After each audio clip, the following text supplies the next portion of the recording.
When it comes to regulating the keys on the foot joint of your flute, there's a few things that we might want to consider. So let's just go through those specifics and dial them right in.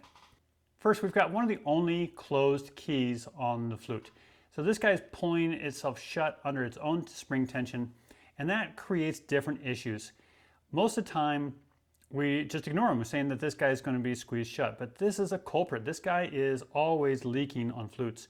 So you've got to come in with your feeler gauge and feel him out. Most of the time, he's going to be leaking heavy in the back, he's going to be hitting heavy in the back here and leaking in the front, just like this guy is right now. This guy's really light up front, but hitting heavy in the back.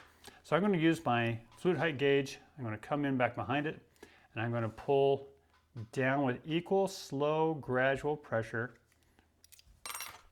I'm going to come back to my feeler gauge and try again. Now, if I happen to be there, hallelujah, you're doing better than I am, because I need to go again. And now we're finally starting to get to the point where I've got equal tension all the way around this key. Just a little bit lighter on this top side, so I'm going to come in and block that off again, like back in there. I'm going to apply a little bit of pressure right there. And you can see how quickly I'm making these changes. Don't spend all day trying to feel around. Make a decision, make a change. So I know that that's just a little bit lighter than that side, so I'm just going to pop this in and squeeze it out. And let's see if I've made the change I needed to. So I'm not worried about everything now, just that side versus this side. All right, those two feel very similar. So now I'm going to go back around, trying to get the static off my feeler gauge. Come back around and feel everything again. And that feels pretty good all the way around. Now what we want to do is we want to look at these two. So we've got our C keys down here. On some of you got a B key as well, but let's just talk about the C keys. These guys, the regulation point for it is on the C sharp and is right in underneath here.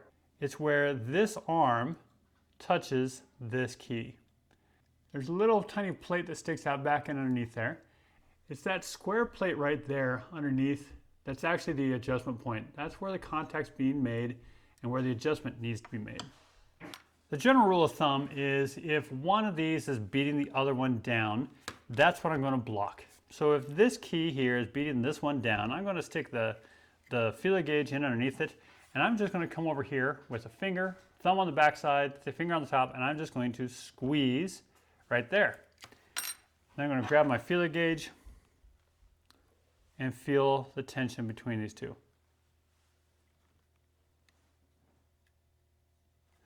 This is still hitting lighter than this one, so I'm going to come in underneath here again. I'm going to squeeze just a little bit more until I get these two to be balanced out. Now, if this one was hitting more than this one, I would do the same thing. I'd put a block underneath here and squeeze. What's happening is I'm either bending this arm down, or by blocking under here and pushing, I'm actually bending this arm up in order to even these adjustments out.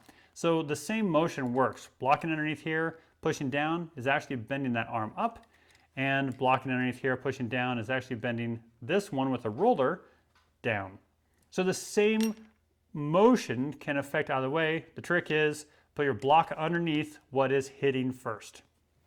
As in any regulation, the first thing you've got to do is check to make sure that each pad is closing all the way around the tone hole with the exact same amount of pressure at the exact same time first. Got to do that first, and then we worry about the regulation between the two pads. So make sure that each one's individually getting down, and then put them together.